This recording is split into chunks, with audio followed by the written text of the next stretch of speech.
There are some great movies that have been released in 2019 and in even 2020, despite everything that's been going on in the world. Today, we're going to take a look at the top 10 best movies from 2019 and 2020. But before we jump into the list, guys, make sure you go ahead and subscribe down below to the Television Society for more content like this. And once you've subscribed, let me know down in the comments by saying you subscribed. I will come down there and I will reply to you guys. Coming in at the number 10 spot, we have got Hustlers. Two exotic dancers played by Constance Wu and Jennifer Lopez, both single mothers needing to provide for their families after the 2008 crash, hatch a highly illegal scheme to charm clueless Wall Streeters out of their money. Director Lorraine Scaffri's Hustlers are lively and funny, as well as a reminder that it's often women and their children who suffer the most when an economic system driven largely by men collapses. The film scored an 87% on Rotten Tomatoes and was released back on the 12th of September in 2019. Coming into the number 9 spot now, we have got Parasite, the Korean director Bong Joon-ho's black comedic thriller about an impoverished family who scheme their way into an upper crust household, artfully explores the resentment between the haves and the have-nots. Even more striking is its deep humanity. Both the scammers and the scammed earn our sympathy. Parasite is today's answer to filmmaker Jean Regnar's famous line, "Awful thing about life is this, everyone has their reasons." Parasite scored a 98% on Rotten Tomatoes, making it a masterpiece everyone should watch. Coming in at the number 8 spot on this list, we have The Irishman. The world doesn't really need another gangster movie, not even one from Martin Scorsese, or so you may have thought. Scorsese's 3.5 hours saga is based on the real low-life level mobster Frank Sheeran, played superbly by Robert De Niro, who claims to have killed Jimmy Hoffa, a marvelous Al Pacino, the one-time Teamsters president who disappeared in 1975. For roughly its first 2/3, The Irishman is hugely entertaining, then it shifts into something far more complex. The film scored a well-deserved 96% on Rotten Tomatoes, and even many of the audience members actually liked this film, and I would highly recommend you watch it right now as it is on Netflix for streaming services. Coming to the number 7 spot now, we have got Once Upon a Time in Hollywood. Quentin Tarantino concocts a fantasy in which Sharon Tate, the actor murdered by the Manson family members in 1969, gets the much happier ending she deserves. Margot Robbie plays Tate in a small but potent role. She's the patron spirit of a late 1960s Hollywood, in which A has been actor Leonardo DiCaprio and his stunt double and buddy,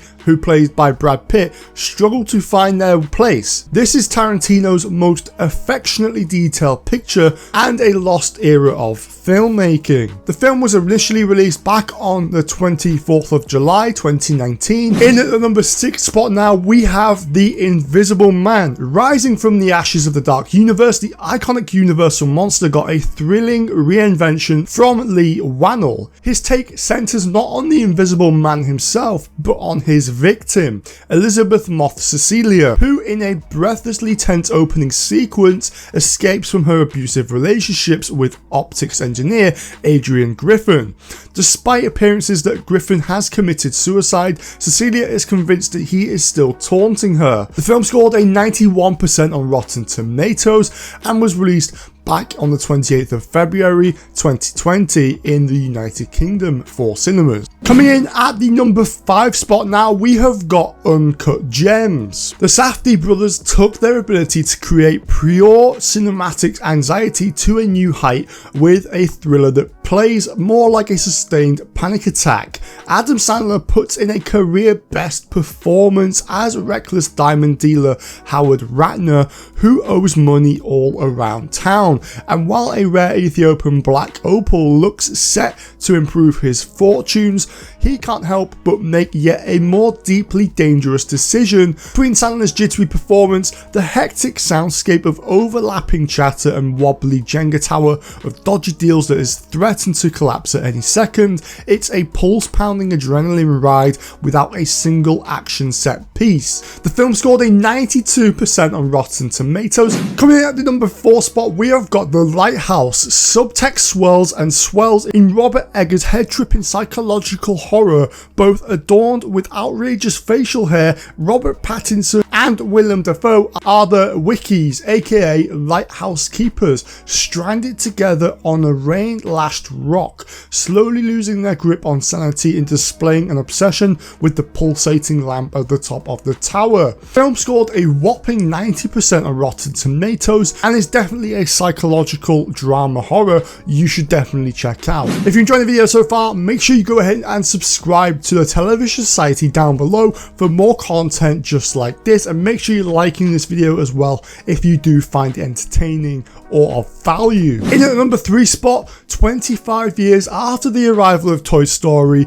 Pixar proved that it still has the goods when telling stories. This is Onward. This tells the story of two lovable duos on daring adventures packed with heart and humour. Onward is another hit for the animation house, set in contemporary fantasy world where spells have long since been abandoned for technology, but brothers Ian and Barley Lightfoot, charming Tom Holland and Chris Pratt, rekindle some long lost magic that will allow them fleeting reunion with their father, who died before they even got the chance to know him. It's another joyous Pixar favourite ready to reduce you to tears. The film scored a well-deserved 88% on Rotten Tomatoes and is great for some family fun. Coming in at the number 2 spot, we have got Knives Out. Writer and director Rian Johnson's ensemble whodunit about a family fighting over the will of an eccentric mystery writer is so beautifully made that it skims by in a flash. Ana de Armas gives a wonderful performance as the young woman, a nurse who also happens to be an immigrant at the heart of an intrigue. This gorgeously layered film is great fun to watch, but it's also perfectly placed in our era. Critics scored this on Rotten Tomatoes a 97%, which is highly deserved for this film, and I highly recommend you watch it. And finally, the moment you've all been waiting for, coming in at the number 1 spot, we have got 1917. Much has been made of the sheer technical achievement of Sam Mendes's World War I movie, presented as one extended take throughout the Bosecan hellscape of the front lines. Roger Deakins' camera work fluidly taking in every assault an eerie landscape. It's an emotional, visceral experience too.